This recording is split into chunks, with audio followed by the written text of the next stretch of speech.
దానికి కారకులు ఎవరు? మీరు కాదా? దీన్ని బట్టి అర్థం కావట్లేదా ఎవరివి హత్య రాజకీయాలు, ఎవరిది గొడ్డలి పార్టీ అని?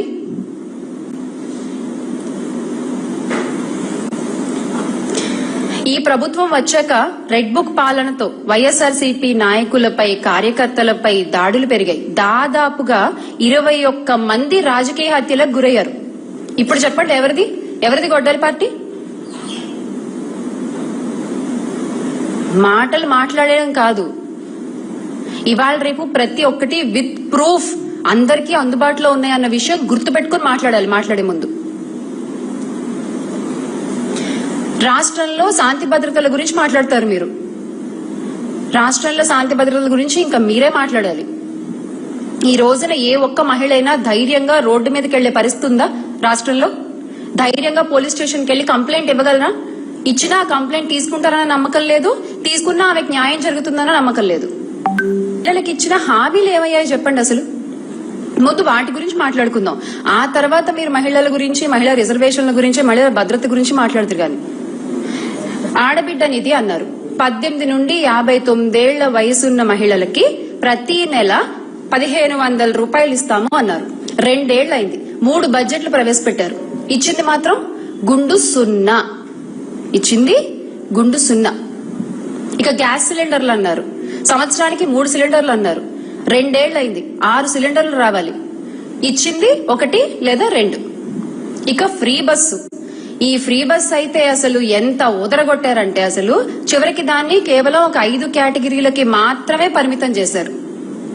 ఇక 50 ఏళ్లు దాటిన ఎస్సీ, ఎస్టీ, బీసీ, మైనార్టీ మహిళలకి నెలకి 4000 రూపాయలు పెన్షన్ అన్నారు. ఇచ్చింది మళ్లీ గుండు సున్నా. తల్లికి వందనం అన్నారు. 20 లక్షల మంది పిల్లలకి మీరు కోత పెట్టారండి. 20 లక్షల మంది పిల్లలకి మీరు కోత పెట్టారు ఈ పథకం ద్వారా. ఏంటి మీరు చేసింది మహిళలకి?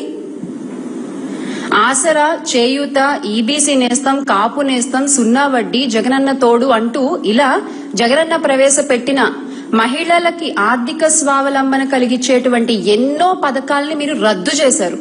ఇది మీరు మీ ప్రభుత్వంలో మహిళలకి చేసింది.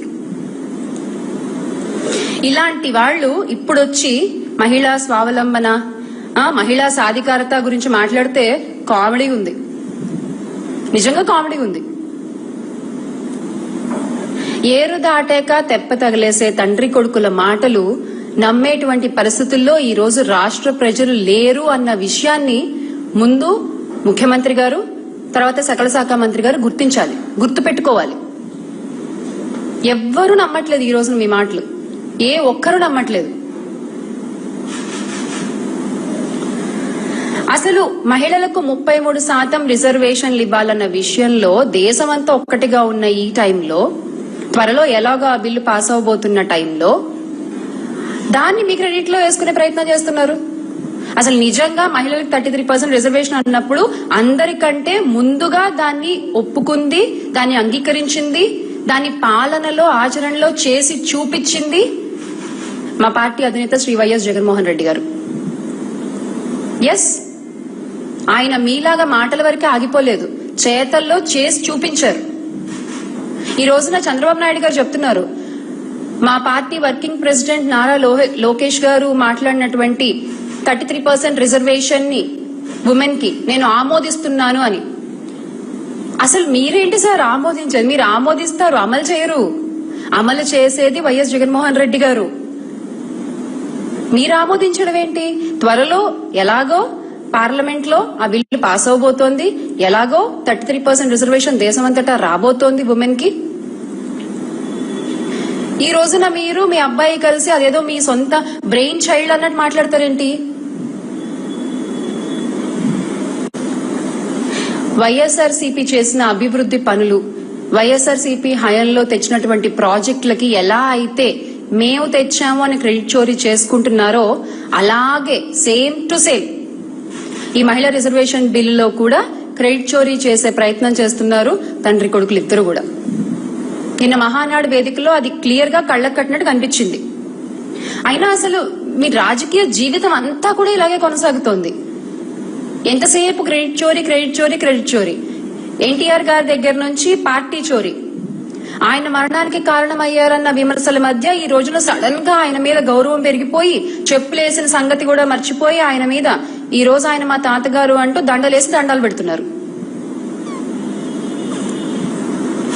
ప్రజలు ఏవి మర్చిపోరు, ప్రజలు అన్ని గుర్తుపెట్టుకుంటారు. ఇక తర్వాత గొడ్డలి పార్టీ అని మాట్లాడుతున్నారు. గొడ్డలి పార్టీ ఎవరిదండి? ఎవరిది గొడ్డలి పార్టీ? ఎవరు హత్య రాజకీయాలు చేస్తారు? ఎవరు మనుషుల్ని చంపేస్తారు? మొన్న జగన్మోహన్ రెడ్డి గారు కూలంకుషంగా చాలా నిశితంగా వివరంగా ప్రతి ఒక్కటి వివరించిన తర్వాత మీరు ఇన్నాళ్లు చేసినవన్నీ అబద్ధపు విమర్శలు అన్న విషయం ఈ రోజున కొత్తగా ఓటు హక్కు రాబోయే న్యూ ఓటర్ కి కూడా క్లియర్ గా అర్థమైంది. క్లియర్ గా తెలుసుకున్నారు ఈ రోజున యూత్ అంతా కూడా. నిజంగా జరిగింది ఇది అన్న విషయం మన జగన్మోహన్ రెడ్డి గారు క్లియర్ గా వివరించిన తర్వాత ప్రతి ఒక్కళ్ళకి అర్థమైంది. నిజంగా మీ మనస్సాక్షికి అట్లీస్ట్ నిజాయితీగా ఉండి నిజం